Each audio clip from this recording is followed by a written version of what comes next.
Good evening, everyone, and happy Sabbath. Happy Sabbath to you. This evening, of course, you are not seeing doubles, you're seeing what are they? Quadruples. Right. This evening, we are joined by our friends, Pastor and Sister Martin. What's up, everybody? Good evening. Good evening. How was your week? It was a good week. It was a good. good week. It was a full week, Full. but yeah, it was Morning till evening, each day. Each There day. Yes. It was Yes. something. 24 Very, hours. yeah, very full. Yeah. Very full. Definitely agree with you on that. So this evening we are gonna be talking about what are we talking about, Harold? Are we talking about did I regret marrying a pastor?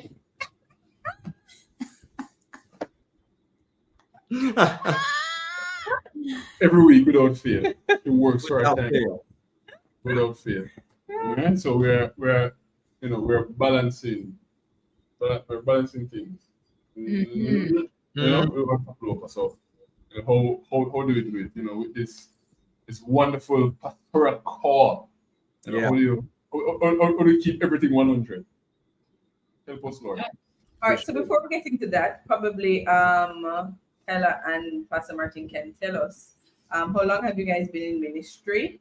Mhm. And if you were to wrap up ministry in one word, positive or negative, that's fine. It's a safe space here. Only use a positive word. No problem. What would it be? I'll let Kyla begin, and then I'll wrap it up. All right. So we've been serving in ministry together for nine and a half, almost 9.5 years. August would make nine and a half. Right. And are you gonna wrap it up in one word or? No, you can share a word, and I can share a word. Oh, we both are gonna share a word. Okay. So if I had to wrap it up in one word, I would say it's a journey. Journey. Journey. A journey. Definitely agree with that word. Okay, Pastor Martin. This is a loaded word, and we'll unpack it as we go. But it's been fun. Hmm. Fun.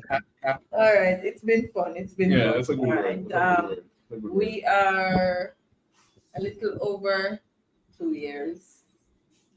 Yeah, a little over 2 years. Big team, It's Jaguar. it's not a political science. It's number 2. All For right. the yeah, all right. Jamaicans that are on. Let's do it this way. 1, 2. Yeah. My word, New. growth. Yeah. New growth. New growth. Okay. New growth. Yeah, new and growth, right? So That's why, because as a family we grow. Yes, I was about to say personally and professionally. Sure did. That's right. And we grow. We have grown, and we will be growing. Yes. Come on now. And the Lord added to their church daily That is right. or yearly. That is right. Church. focus. Church so when we come to this session, we can give the membership report. Yeah, Register started at 2, and now That's we're more than 2. that's it. Oh my. Amen. Especially for our listeners, outside of being the spiritual leader for our congregation, you have to ensure that you're also the spiritual leader, Pastor Martin, for your home. How do you prevent yourself from preaching to Kyla? How do I prevent myself from preaching to Kyla? From the pulpit or in the house? Like separate ministry from home. Like segment that. Yeah. I think one thing that really helped with that was that our relationship preceded my pastoring. We had a friendship throughout school days for me, and and then also through us, we were at Andrews together at the same time. And so we kind of had an out of church, out of formal ministry season where we were able just to develop a friendship that entered into, I guess, the formal trappings of ministry. And when I say the formal trappings, I'm not now talking about like we put on some other persona when we became a pastoral family. Yeah. I just think that sometimes if it's out of order, a person can very much become accustomed to his or her role in the pastorate, and then his or her spouse enters now into that.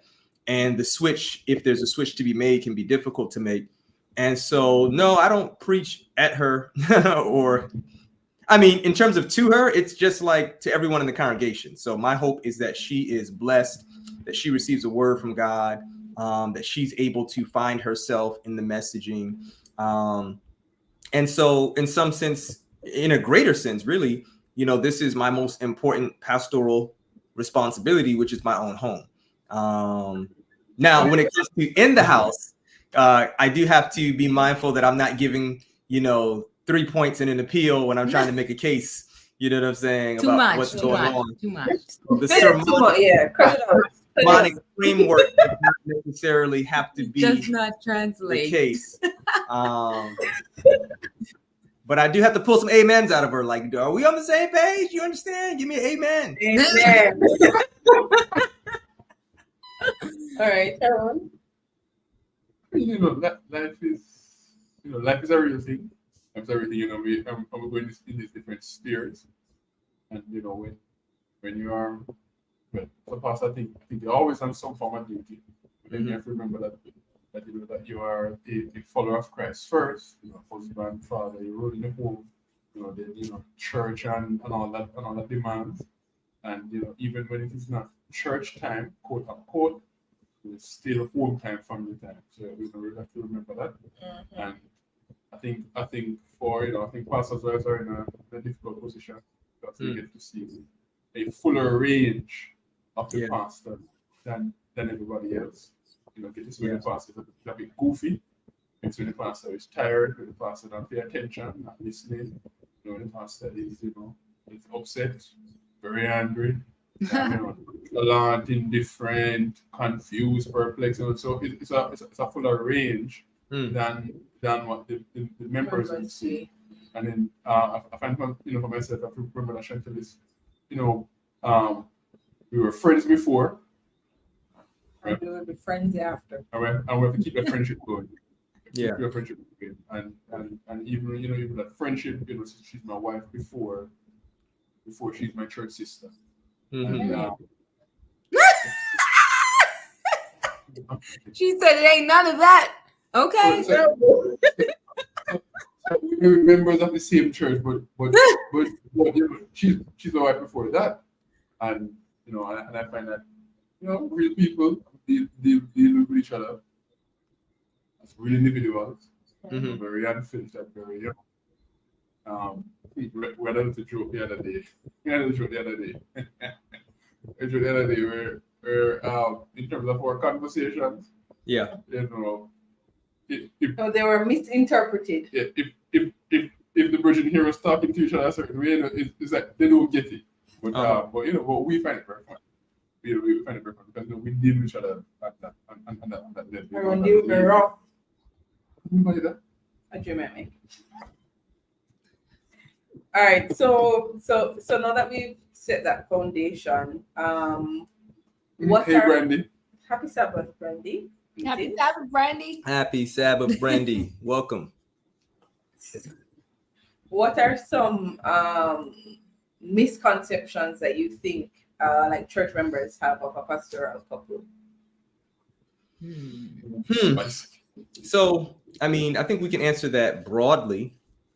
That is to say, when you talk about the relationship between congregants, constituents, and the pastoral family, there's some kind of broad generalizations that I think are understandable just because there's a relative degree of distance. So for many congregants, they have one or two opportunities to interface with the pastoral family. And so they are kind of composing, in a sense, a I don't know, kind of a major, they're kind of composing, in a sense, a major understanding of what they think the pastoral life is like, right? Can you guys still hear us? Are we freezing? Can you hear us? Are we freezing? Uh-oh. Yeah, a little.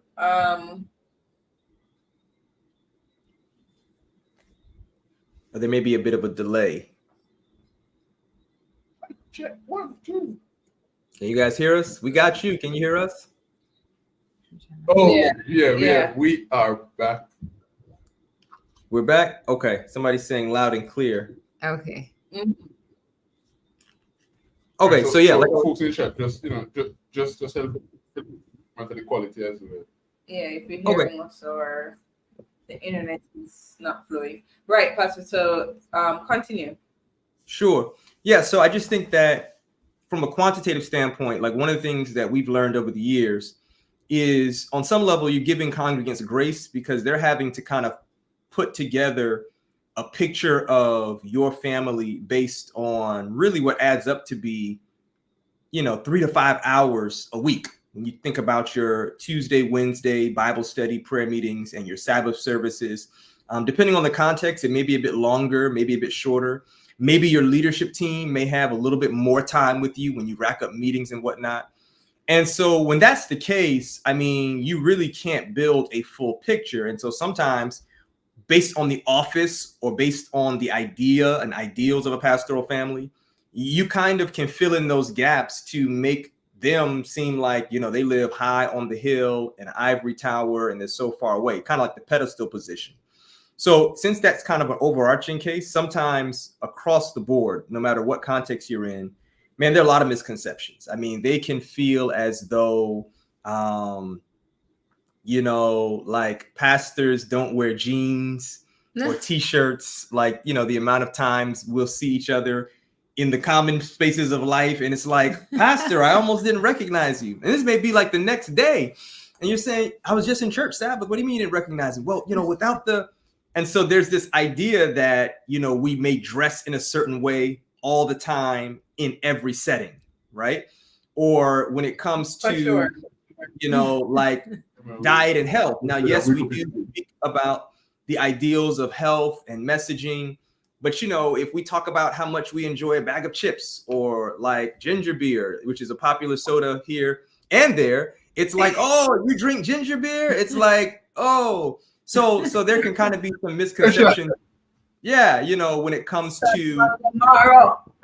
yeah, or if you are aware of certain current events, if you know who the latest artist is, or if you have an idea. I'm just talking about knowledge, not that you consume everything, but if you just are aware of who's who, what's going on, people are kind of like, Pastor, Sister Pastor, what? You know? And so, there can be these misconceptions that, this picture of pastoral piety and a pastoral family's life is like, you're out of touch with everything, that there's no way to have common conversations.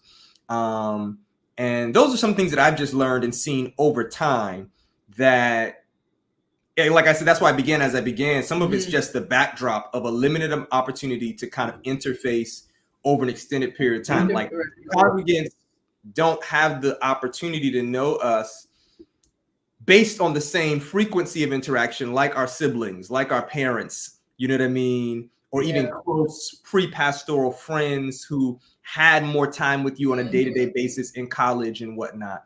And so there are ways to bridge those gaps, but just to give that first thought, what about you? What would you say some misconceptions are? I would just say it's clear that everybody has different expectations, or it's just diverse. So people have, I guess, their own job description in their mind in terms of what a pastor should do and what they should be responsible for. And I think that sometimes can be confusing. Yeah. And yeah, I think it can sometimes create, interesting challenges. But was trying to think if there's any prevailing misconceptions that I gather. I think you spoke to them really. That Yeah, I'll finish. No, that. Now, I just wanted to jump in and attach something to hers. I think another misconception, and this may be relative to context, but I think enough pastors and families can relate to it. And the misconception is that pastors should be always available and always accessible. There's a misconception about boundary implementation and what that looks like for the pastoral family. And a lot of that, like we got a win. yeah, a lot of that's not, a lot of it hasn't been over time by pastors and by pastors' families. And I'll take the onus, like I'll put the onus primarily on pastors. So in some modalities, the thinking is it's God, church, pastor, then family. Like the pastor just kind of gets the leftovers. So when it comes to just the framework of time, it's like the pastor needs to be on call and ready to fulfill the call 24 hours a day, 7 days a week. And our conviction is that's not reasonable. It's not sensible. It's not healthy. Neither is it biblical, right? Now, I do understand that the distribution of our work can happen at very odd hours based on what we do. I get that. But I think there's a level of discernment that's required to be able to say, okay, we've got a member who is, about to go into surgery or has had a major accident, or families gathering around a loved one who's having their last breaths, and, we want that pastoral support.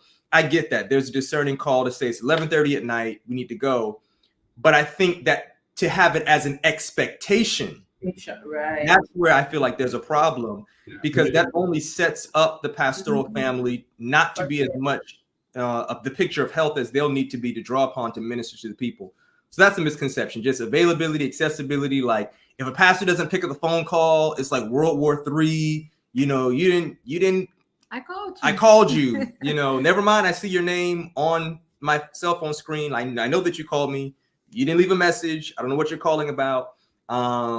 So that thinking, I think, again, connects with not really understanding what the pastor's daily and weekly diet of activities look like. And so what can happen is just this created idea that, you have an untraditional relationship with time. It's not like there's a 8 to 4 or 9 to 5, a set building where I come. Right.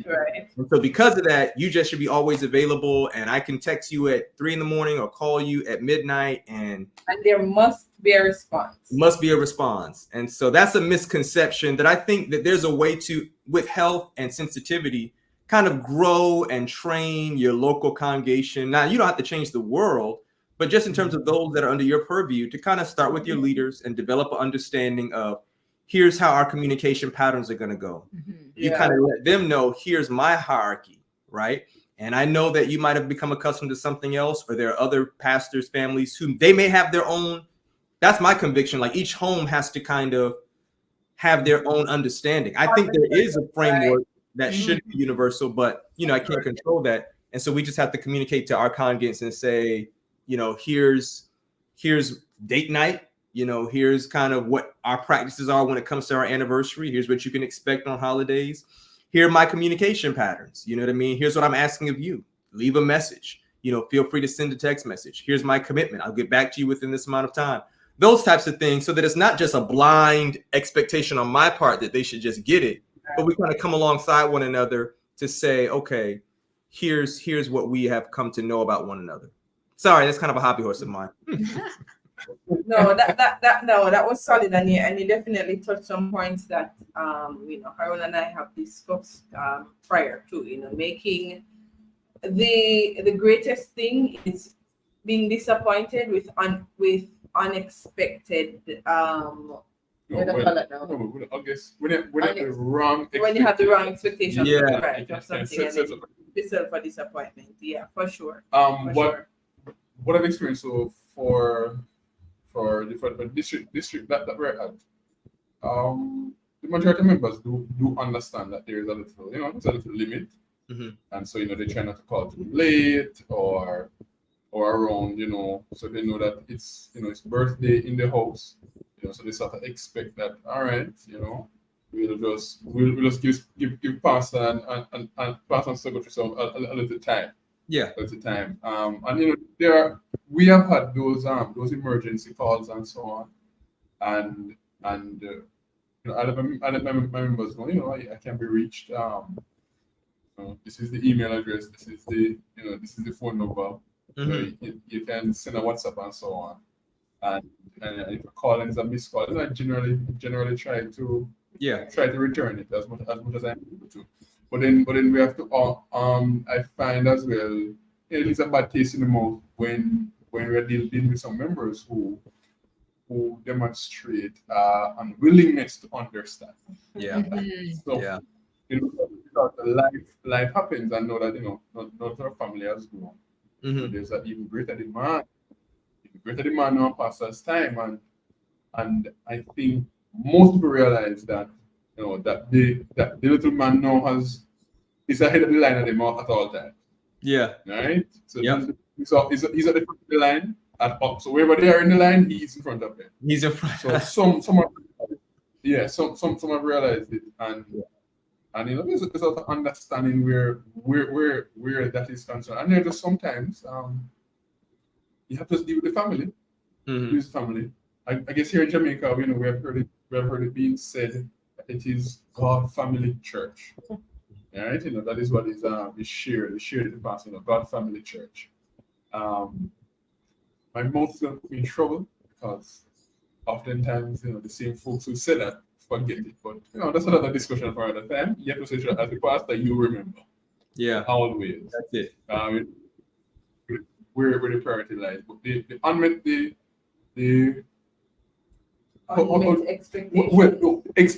expectations not agreed on. Yeah. It create the problem. We have fun. And then outside of that, pastors have hobbies. We have interests that we pursue. If you guys have listened to Chit Chat at the and not you the Martins, but for those who are with us here live and others who will watch afterwards, you'd have heard us come up with some of those things. I have some interests I pursue. Sure. She has some interests that she pursues because we are real people and we are here functioning in this real world. We want to learn things, we want to be engaged with things, we Yeah. want to recharge, we want to connect. And Pastor, I can relate to you about the current events. Yeah.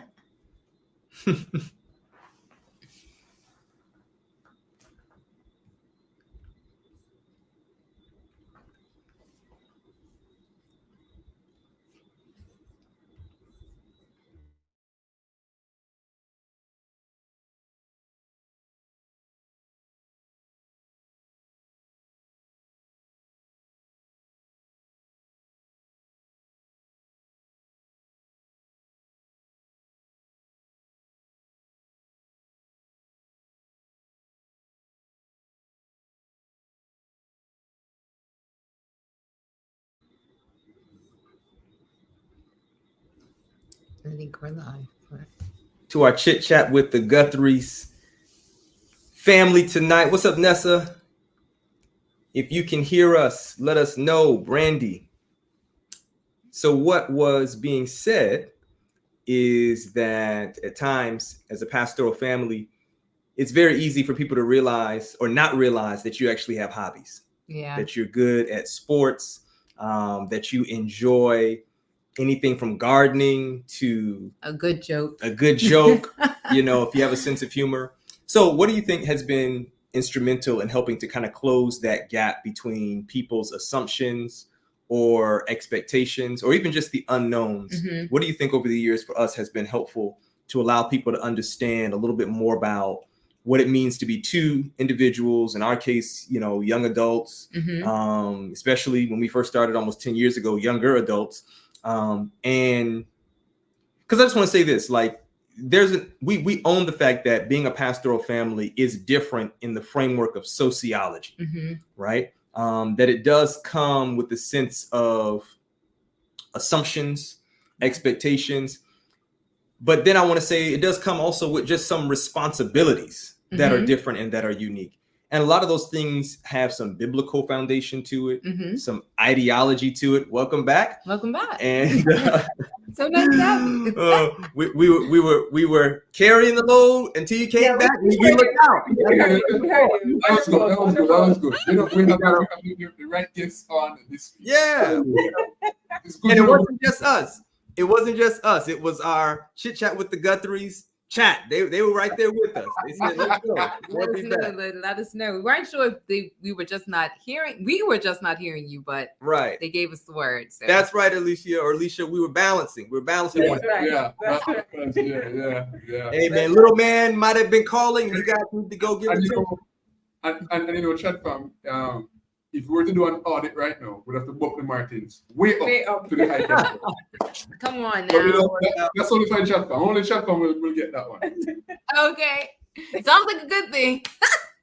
So what I was asking Kyla, It's a good thing. what I was asking Kyla, and you guys can redirect if you want, but I was just asking her how we've managed what we've seen that's been instrumental in closing the gap between those expectations, those assumptions, and people's growing understanding of like, oh, okay, here's the balancing act. Here's what it means to be a couple, a family. Yeah, I would say one of the things is just to give people grace. And just as much as we know we are people, and we want people to realize that we are people, regular people growing on this Christian journey, that, we can't expect them to have it all together either, right? Yeah. So just giving grace and being honest, being open, being personable, conveying, communicating, where we may stand on a matter, or what our boundaries are, or what we like, what we enjoy, what we're good at, what our skills are. You know what I mean? Yeah. Just being willing to converse and to share and engage and connect with people so they can get to know us to a point. So, of course, there may be people that you get closer to, and there may be individuals in your congregation that you, engage with minimally, not because you have anything against them, but you know what I mean? It's just not as frequent. But still, if those expectations present themselves and they are off track, then you can gently redirect or let them know, where you stand on the matter, or who you are and what you can bring to the table, as opposed to what one may expect that you should bring to the table. So I think that's kind of two sides of the same coin. One, giving people grace and being willing to, offer to them a truer representation of what you are willing to do or feel called to do. Totally agree with that. I think one lesson that I've learned is that sometimes want to do something right now, it can be done today. There's another day. Yeah. There's another day. It just has to be pushed on it. Because I've had so many experiences, maybe I have a mental list of maybe like 10 things to go through. And once the blue moon, I get to do all 10. A very good day, I get to do 9. One that is left, there's this temptation to say, man, you're not productive, you can leave out the 1 year and so on. And then it's just have to let up remind me. Yeah. Another day. Yeah. And then I'm finding that a part of the balancing is this thing called REST, rest. Yeah. Need that. Don't play with it. Don't play with it. Don't play with it. When you need to take it, you take it. To reset it this evening, I just had to take one. Yeah. Yeah, I agree. Chantal, I feel like you're about to jump in and say something. No, I'm agreeing that. Okay. Yeah. I would say this.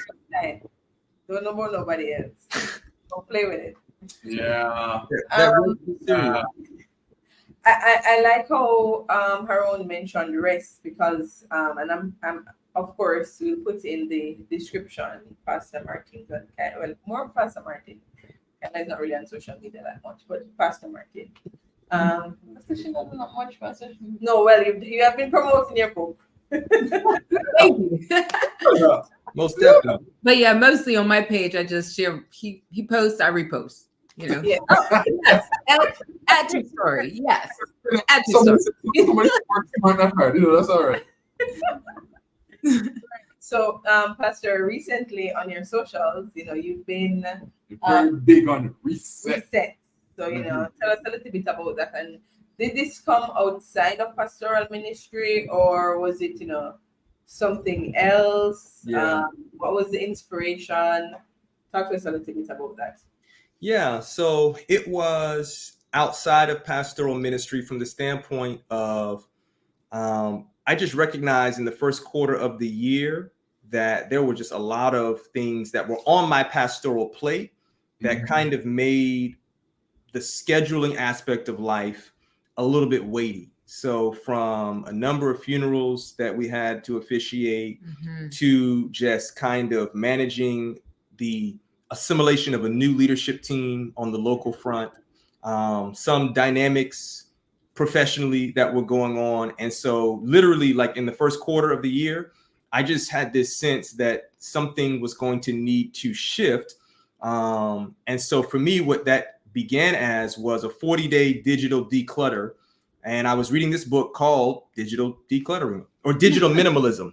And Cal Newport proposes this 40-day practice called the digital declutter, where you kind of unplug from social media platforms just to allow yourself to kind of have a reset on how you utilize social media, how you go about organizing your life and schedules based on values that are important to you. So kind of leading and living from the inside out and not from the outside in. So the first quarter, it wasn't that I was getting away from those things. It was just there was so much outside responsibility that I felt myself losing center from the standpoint of like, okay, the enjoyment factor of ministry, the sense to be able to kind of place things in their proper perspective. And it just so happened that during the digital declutter exercise, we took an international trip to Lisbon, Portugal. And man, it was just what the doctor needed. REST. It was restful.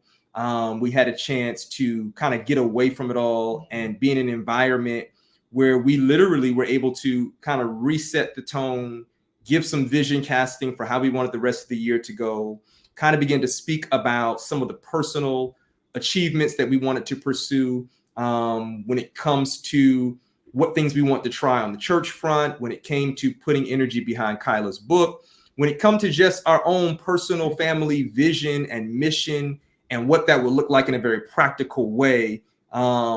Me kind of disconnecting from some things. Because like, for instance, you guys know on social media, like I'm posting twice a week, wanting to be engaged. And that's cool. I love it. But I just needed to disconnect from something. And that was the most reasonable thing to say.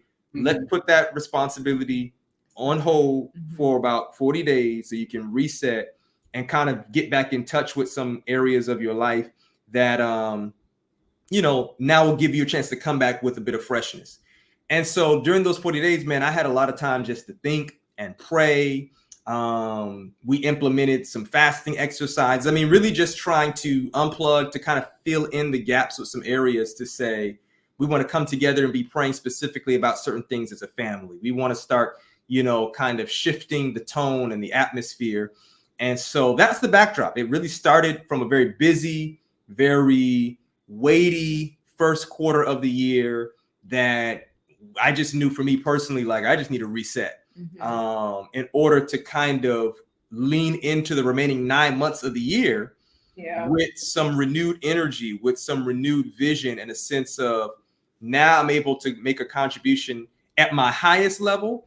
And so for me, it was like, man, if this investment of 40 days can provide the reset that I need to kind of now have outcomes over the balance of the year and beyond. And so, man, I'm reading books, I'm signing up for courses and sessions, just trying to consume and fill myself with those things that will enable me to be the better version of myself as a man, as a husband, as a pastor, and just kind of manage this season with a greater sense of clarity and focus. And so then when we got through that experience at Lisbon, my 40 days still hadn't finished yet in terms of the digital declutter. But when that was done, I still didn't jump back into the social media world because I was just loving like being disconnected. I was appreciating the absorbing of new ideas and new thoughts. And so then I felt like, okay, now I'm ready to reconnect and I have an idea of what I want to do. And so I just started sharing from that experience, you know, and just kind of using it as a framework to capture the journey that we have been on. And it's not done yet. Like, this is just the first phase of like sharing pictures and videos, but there's other things that have come out of it that, you know, are very much tied to this season that we were on. Right, right. So this decision of resetting, was this something that Pastor you made and you just kind of said, kind of let's do this, or was it something that you both wanted to do and as such, you know, said, yeah, cool, 40 days, no socials. I know that wasn't the hardest one for Kyla, but you know. Yeah. So it's interesting. It was kind of separate. So Okay. I had been thinking about Doesn't some have to be things. clutter. digitally. Yeah. So the 40-day digital declutter was more so Yeah. me because my activity scale on the platforms are higher than hers. Yeah. Again, just based on like the intentional investment in that space as a ministry space. Please believe she gives her energy to a lot of other things where, you know, her time I need a work declutter. Yeah, she may need a work declutter. Yeah. Can I do that? 40 minutes? She's got a lot. Tell you what, guys. No. So we're different in that regard, you know. But I tell you where we came together. I just shared it with her, and then I said, you know, I'm sharing it with you, you know, just so that she's on the same page. Yeah. So that it's not like, you know, did you get this thing I sent you on Yeah. Instagram? But more so than just like me stepping away, I shared it with her in terms of the ideals. Like, here's why, here's where I'm going. Like, I want the outcomes to be a certain level of clarity and focus. And I just want to give myself to some other things from that time. And I said, one of the things I want to do was to, you know, be intentional about certain spiritual disciplines. And she said, you know, it's funny, I've been thinking about the same thing. And so that's where those roads kind of intersected. And I said, well, you know, let's kind of have a midweek moment where we're being very intentional about our prayer and fasting practices, just so that we can kind of have a same pageness about what it is that we want to come out of this. And so that's where the roads met. But it wasn't like I went to her and proposed the idea. I just said, here's what I'm doing. And here's what I'm thinking about also doing. And it was the second piece where she was like, well, cool. We can do it together. And then in terms of like traveling, I saw one of the comments that you put up said you can't pour from empty, right? Yeah. And so just the idea of being able to refill. We both enjoy traveling, and I'm certain it's probably similar in Jamaica. You can let us know, but here in Bermuda, it's a small island. Yet Jamaica's much bigger than Bermuda. Yeah. So it may be less. You know, the impact may be less, but there's very little anonymity here.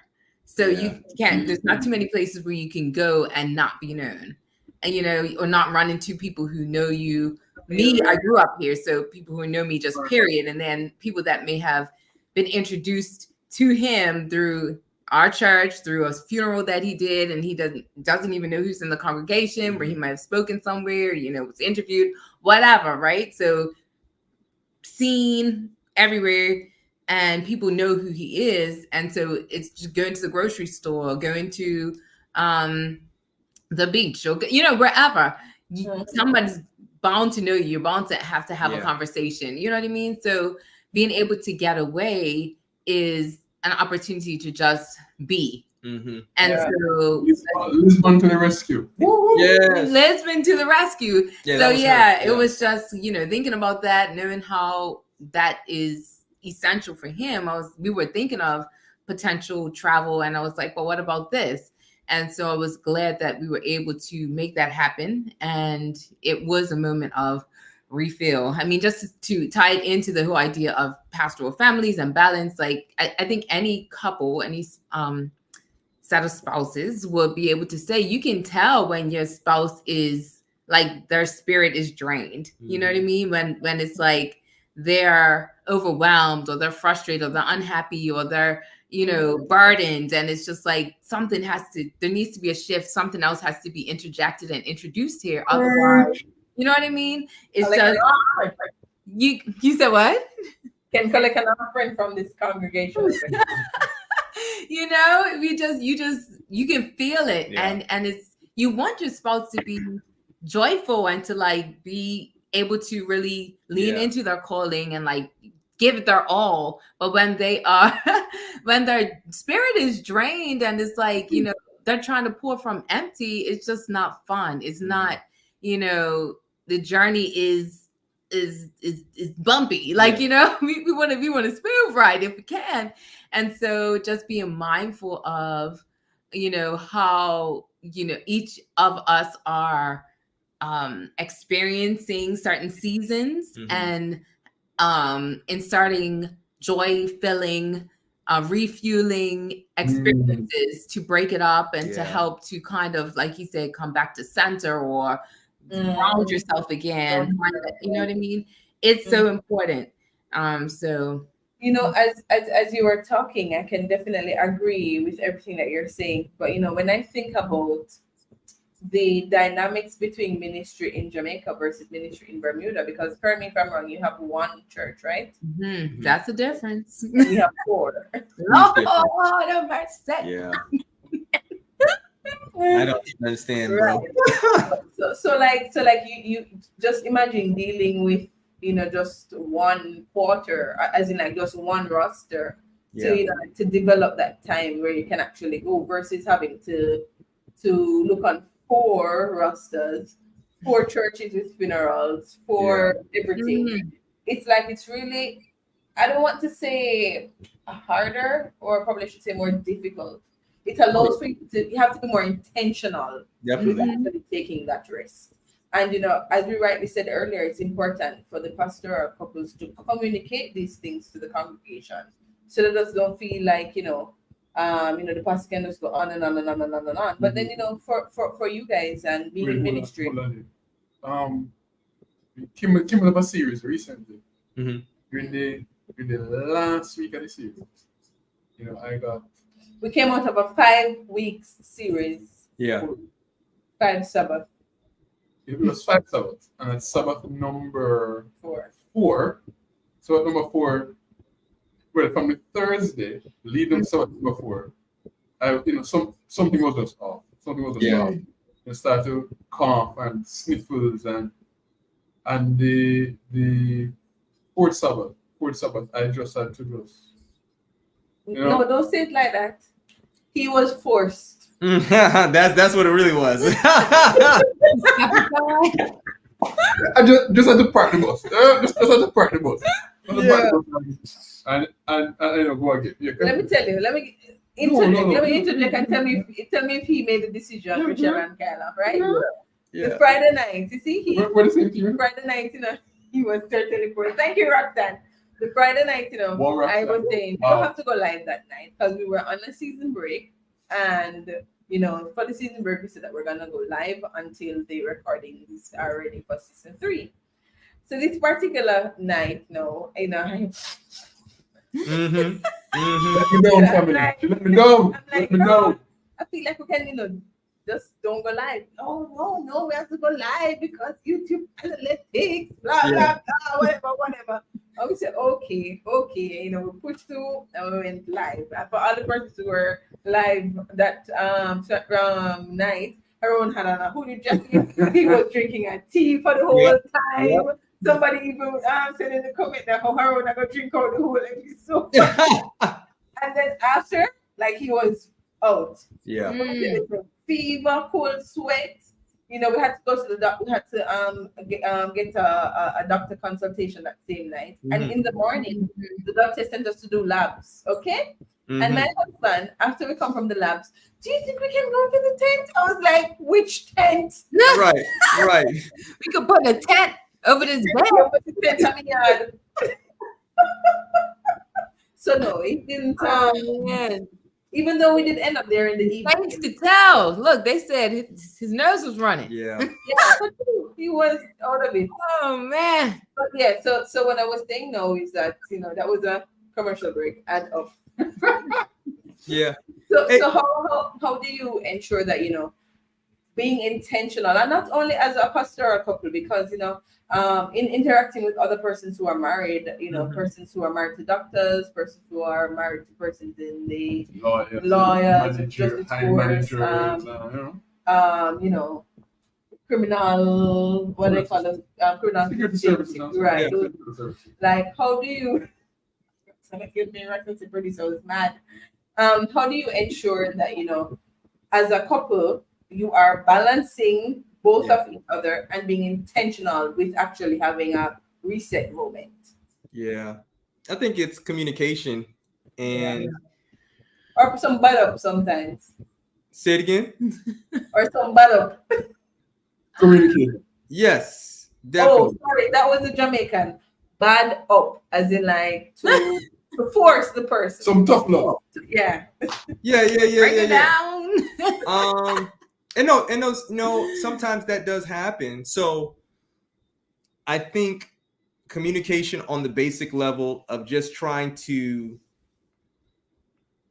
notify your spouse. That sounds very professional, like notify your spouse. Beware. Like your notification. No. Check your inbox. Just kind of keeping your spouse up to speed on your percentage levels. So what I mean by that is there's an author that we like to read and listen to. She's a sociologist. Her name's Brene Brown out of Texas. And she put us on this concept of being able to communicate with your spouse where you are on a scale of 0 to 100% when it comes to like your reserves on any given day. And that's not that you're doing that every day, but I think it's more so like seasonal. So to use what we were talking about, it was clear that coming towards the end of the quarter, like my percentage levels were diminishing. And it was just in the distribution of the responsibility of pastoring. You know what I mean? Like I knew it, Kyla knew it. I'm telling her I'm running low, and so she was able to empathize with that because we were talking about it. So every day, it was like more intentional about praying and, asking God for strength. And then that communication piece connected with the scheduling piece. So she came to me and was like, hey, we're going away this weekend for a ministry assignment in the States. What do you think about attaching onto it just a personal time for us to get away and just like refill, reset? And I was just like, yes, like, let's do it. And at the time, there was another looming opportunity to go somewhere else, end of May, which would have been like another month.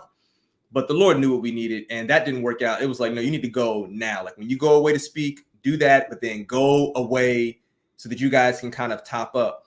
And those two things help, the communication piece and then trying to schedule something. Now, it may not always be achievable, feasible, or reasonable to like travel somewhere around the world.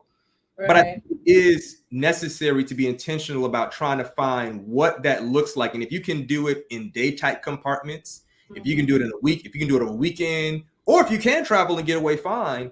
But being able to find what that looks like and then communicate it through to the back end to your team. So like, shout out to my church. They are very supportive. Like they're like, enjoy, go away. Cause I think they have a sense that if we are refreshed and refilled, then that is going to show up in a good way for them as well. Mm-hmm. So they're very supportive. So that helps too. So that it's not like we have to think about, are they supportive? And is this going to be misinterpreted or misperceived? And so, I think the bookend of communication, starting here, communicating with your church. And, we tell them, we say, hey, Pastor and Sister Kyla, we're going away for a little reset and we'll be back. Church is in good hands. And they lean into that and they say, hey, we'll miss you guys.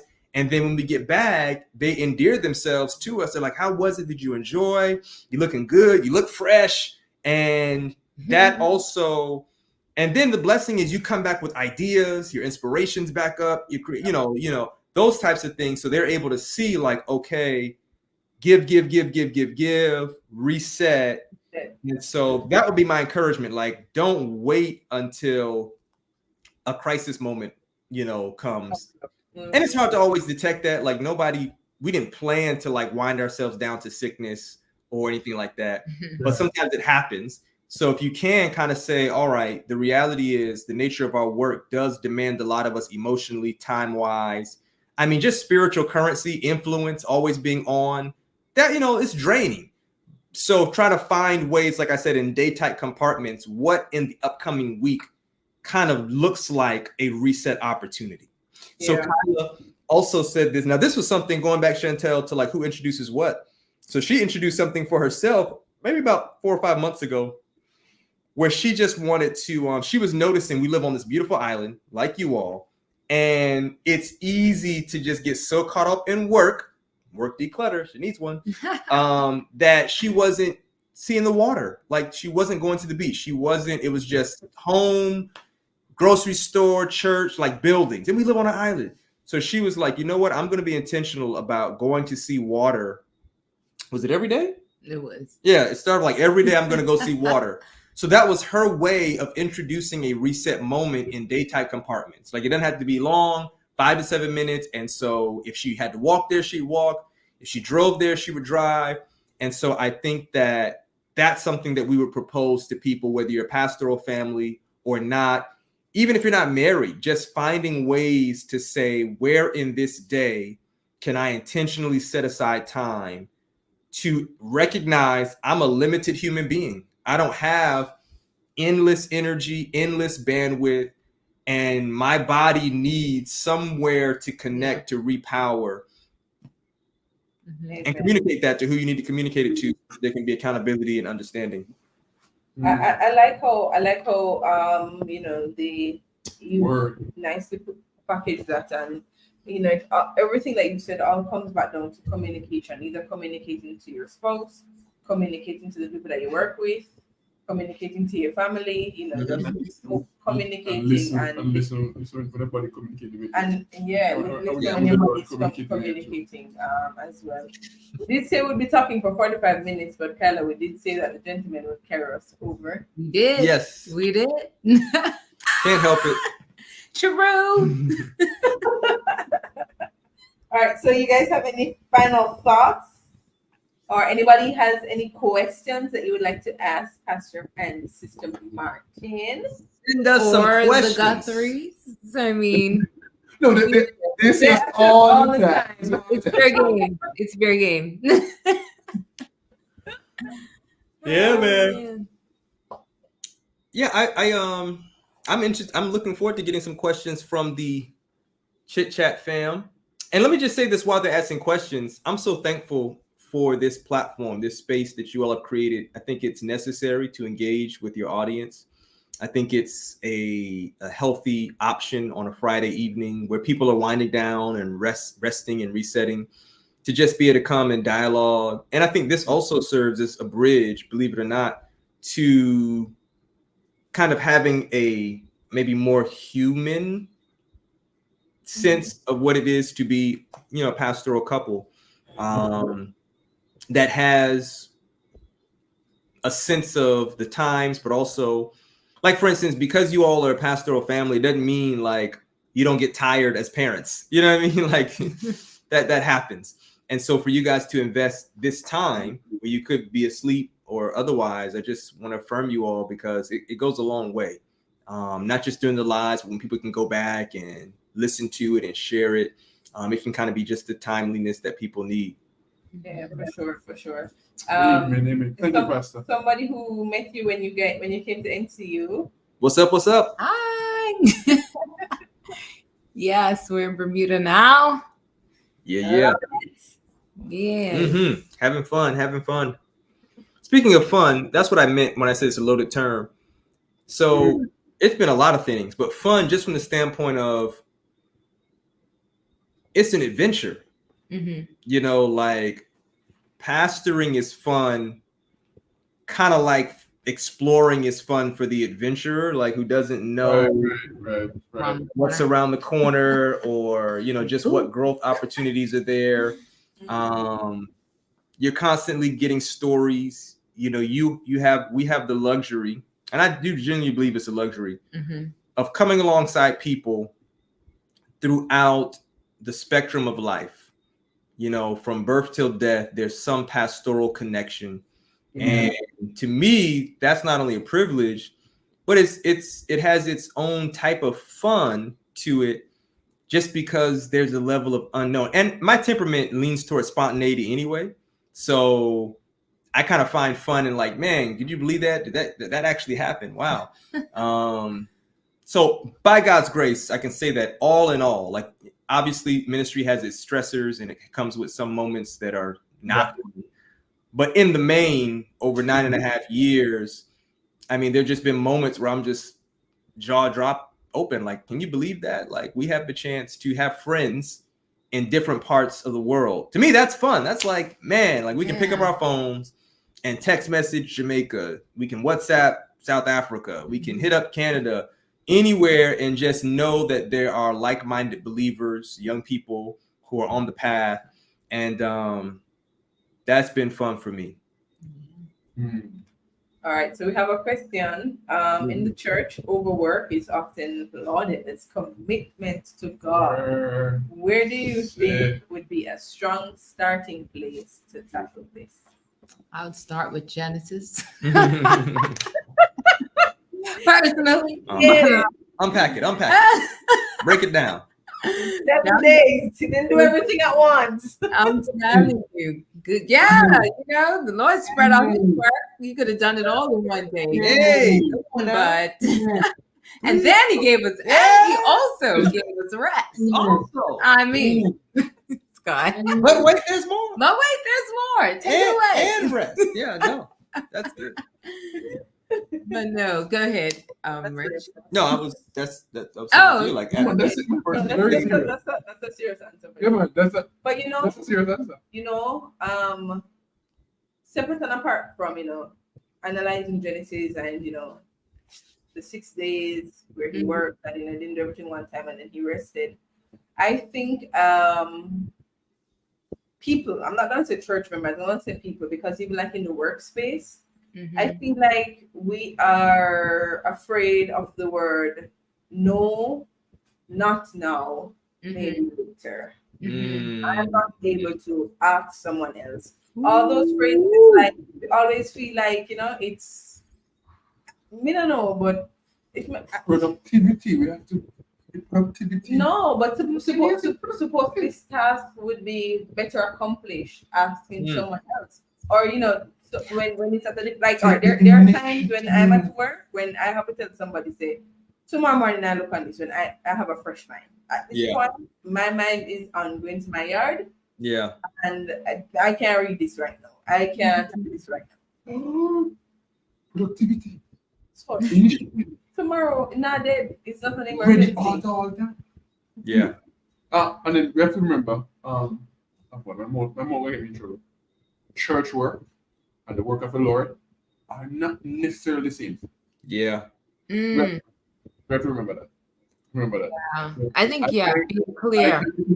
I can get into specifics for every situation, but we have to know the distinction. Yeah. We have to know the distinction, and we have to know when to just draw the line. Space it out. And then the next thing too is that we also, as Kyla kept saying, show grace. So we have to be very careful in how we say no, the amount of times we say no. Yeah. When to who, Where. those kind of things. Can so for me, Roxanne, I would tackle it by start saying no, Roxy Poxy. Hey, that is golden wisdom. Taking our cues from God. God is the first creator, first creative. In the beginning, God created. That's right. And he showed us a creative plan, to spread out your work. And it doesn't have to be. I share a sermon called I Think I'll Take My Time, based on Genesis 1. The whole purpose is that God, being all powerful, did not need, from any kind of deficient standpoint, to take 6 days to create the world and to rest on the seventh. It wasn't out of necessity, but it was out of design, creative design. I'm going to do what I've planned to do for day one. And after that, I'm going to step back and acknowledge this is good. You know what I mean? One resource. Go think I'll take my time. I think I'll take my time. And so one resource that I'm looking at now is called Slow Productivity. For sure. So you mentioned that word productivity, and I think that's huge in church culture, in religious settings. You know, we have, I think through the years, a lot of enmeshment has taken place between some privileges of, you know, working for the Lord. I mean, there's so many songs and things we sing. When you think about it, it's like not healthy. I'm on the battlefield for my Lord. I am on, you know, it's just like, you know, keep so busy working for the master. And it's just this picture of like, you know, I don't have time to rest. I'll sleep when I'm dead. It's like, that's going to come a lot sooner than you think, right? Pastor, You know? if this wasn't alive, I would tell you about productivity, but pastoral productivity in the Jamaica Union context. Yeah. This is alive, and it will be archived and accessible. We must be judicious. Yeah, that has to be you know. We must be judicious, wise. Yeah. That's But let me tell you what, because along those lines, I don't want to confuse things, because I think sometimes there can be this mischaracterization, especially for younger families who come from a different generation, and they think, oh, you know, like to champion a more reasonable approach to the distribution of energy and accomplishing work, that can be mischaracterized as like lazy. These folks don't work. They don't got no stripes on their, you know, when I was coming in, you know, it was work. And, you know, I just think that sometimes the implication of that is, you know, just crediting witness over here. Yeah. So this author, Cal Newport, the same gentleman who wrote Digital Minimalism, writes Slow Productivity. And here's the tagline: the lost art of accomplishment without burnout. Wow, that's beautiful. The lost art of accomplishment. So you're not talking about not making progress. You're not talking about not pursuing ideals. It's just saying like, yeah, I see Roxanne, bad theology kills, right? And that's true. Like there's a certain theological assumption and many assumptions that are embedded in activity, and busyness equates to thriving and actually making quality. And so his framework is really simple. He says you want to do fewer things, work at a natural pace, and obsess over quality. So that third one I think is key. All of them are key, but that third one I think is key. We can become so busy in doing anything that like quality goes down. And it's just a matter of throwing something on the calendar, or like it may not have any benefit. We might not be able to say like what takeaways, what the outcomes, but we did something, anything, you know, something's better than nothing, you know, Gather the members together. Yeah. And it's like, hey, 500 to let this one thing location. She need to be a best. Roxanne, come and save your friend. Save your friend. Intervention. Yeah, come and save your friend. Pastor, you know, that point you made about the slow productivity. Roxanne, we not highlight that comment. We not highlight that comment. So I started the year, right? Put together the Roxanne, and I'm thinking of the year, what I'm gonna do. And the first quarter, you know, I want to do it. Reach February, the Lord said, brilliant idea. Yeah. Not this year. Not now. Yeah. Take this one that you want at some other time later in the year. Yeah. And I found myself doing something that I haven't done in the district since I got there. Focusing on one thing at a time. And it was just one thing for first quarter. Really and truly. I know some of the members and the elders are wondering, like, you know, because they're not used to pastor just focusing on one. I mean, and even the thing that it might seem to be a new thing, the district minimum convention, it still was a part of that one thing anyways. So it was just really one drive for the first quarter. And so that the other thing I wanted to do, you know, the series ended and I wasn't even tempted to try. Wow, powerful. I was even tempted to try to do it after the series. It has come third or fourth quarter. Yeah. You know, quality, and also as pastors too. A part of the balancing is that we have to also recognize who we are, quote unquote, working with. They are people. They're Yeah. people. As I say, as a pastor, human beings and human doings, and so. Yeah. In Jamaica we have this imagery of the farmer and the mule and the donkey. You work the donkey to death, and we have to stay away from that approach when it comes on to the members. Yeah. Some may not understand, the approach, they may not appreciate it, but I've learned that it's not every argument you need to enter into. Some things are just. If I can say something to partner with you on that, Pastor, about knowing who we're working with, I also think it's connected to knowing who we are and having a sense of what we're drawing upon to validate our existence, our worth, and the value of our contribution, right? That's right. So to boil that down, man, like if we have a people-pleasing bend, like pastoring will consume you. You know, it literally becomes a professional, emotional, spiritual hazard if you're people pleasing, because one, that is an unending race. It's insatiable. You know, people will never come to you and say, "That's enough. Too much. We're pleased. This is it." No, you know, it's a bottomless pit. But if that's our source of validation, the other thing is, and it's more than just like words that I'm sharing on a podcast. I want to say this carefully, right? Like we all need affirmation. Like affirmation is a part of the human economy. Yeah. Even Jesus, God incarnate, needed affirmation, right? But it's who that affirmation comes from that becomes the motivation for what we do, right? Scriptures are very clear. Like Jesus knew the very fallen potential in human beings, so he didn't listen to people. John 2, he said he knew what was in man. So, you know, but his father gave him that validation. Right. Your life pleases me. And so I think if we're not careful, what can happen is we can find ourselves wanting to do anything to get, you know, like the approval of a president or a ministerial director or a secretary, supervisor. Put my throat over here. And, take a sip. and that can be manipulated. That can be manipulated from an institutional standpoint where persons begin to, you know, look at certain measures and metrics of church growth and tithe increase and, you know, your ministerial pathway and oh yeah, all these things can be there. It's universal. No, it really is. And see, in empathy, let me say this: it's not just on the local church level.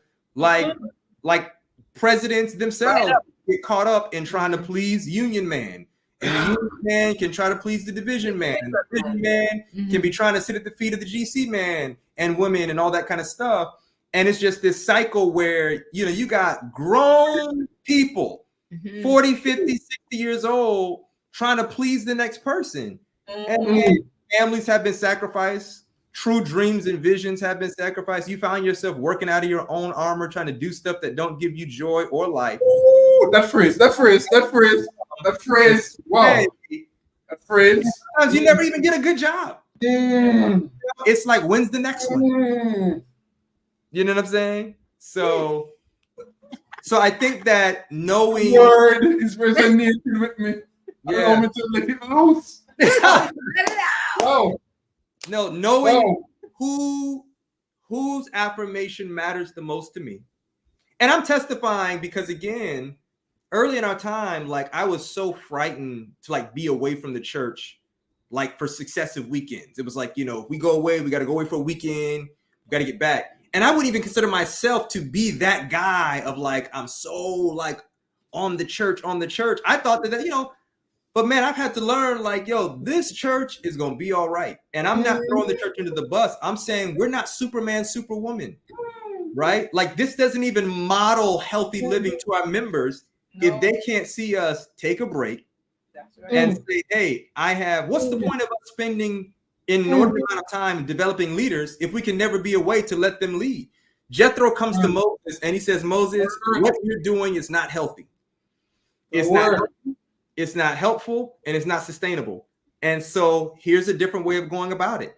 And I think we ought to have more conversations with that. I think the time is coming, and it's happening slowly but surely, where more people in positions of influence and decision-making positions are kind of advocating for a structure and a distribution of work that is healthier and that allows us to lean in and trust in God more than our own works. And so, yeah. And as He's you there literally said everything. one. Ecclesiastes 3 verse 1. Everything there's a season and a time to every purpose under heaven. Amen. That's it. That's it. I even lose my train of thought now. That's all right. What was I going to say? I don't know. Yeah. That's all right. Anyways, we've been talking for a while. It's an hour and 11 Wrap up, minutes. queen. Wrap up, queen. She's gonna bring it. She's gonna bring it down. Bring it to the final. Amen. Yeah, man. Amen. All right. So even as we wrap, do you guys have any final thoughts? Tyrone, do you have any final thoughts? You don't want to wrap? No, the church don't know. A benediction after call. Pastor Martin, do you have anything else to say? Don't disturb the spirit. Just make it mellow. Mellow. Let him. Yeah. What Haroon said.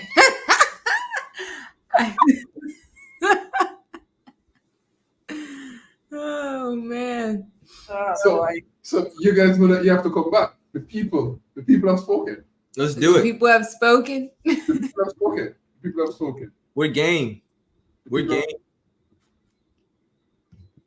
Mercy. So we need to tell the chat fam to help us. We're at 470. We need to get to 500 by next Friday. Yeah. Oh. What happened? Trying to get the subscriber count up. Oh yeah. Subscribe. Yeah, right now. Share up the link. Do the right thing. Do the right thing. If you're already subscribed, give us a thumbs up in the chat. Wonderful. If you subscribe tonight, And share. give a high five in the chat. We need to know. It's an evangelist right That's there. right.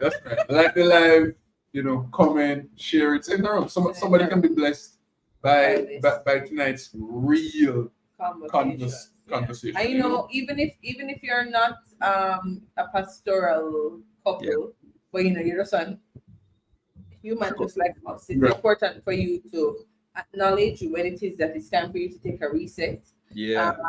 Acknowledge as well that your pastor is human. Give him some grace. Give his family some grace. Load the wife alone. And apart from fly, okay, I want to show up. It's actually functional. Right. So we want to say thank you to the Martins. Thanks for having us. I see we have some thumbs up in the chat, so glad to see the regular subscribers are with us. Subscribe. And family, remember the journey to 500. So help us get to 500 by next Friday. By next Friday. So we're 471. 471. Mm-hmm. Yay! So journey to 500. Let's keep it going. All right, everybody. Next week we will go live again because season 3 returns in July. Remember, I was in September. So you were going so well until then. All right, friends. So good to have you. Now, as always, we end by saying, What will we talk about next? Peace.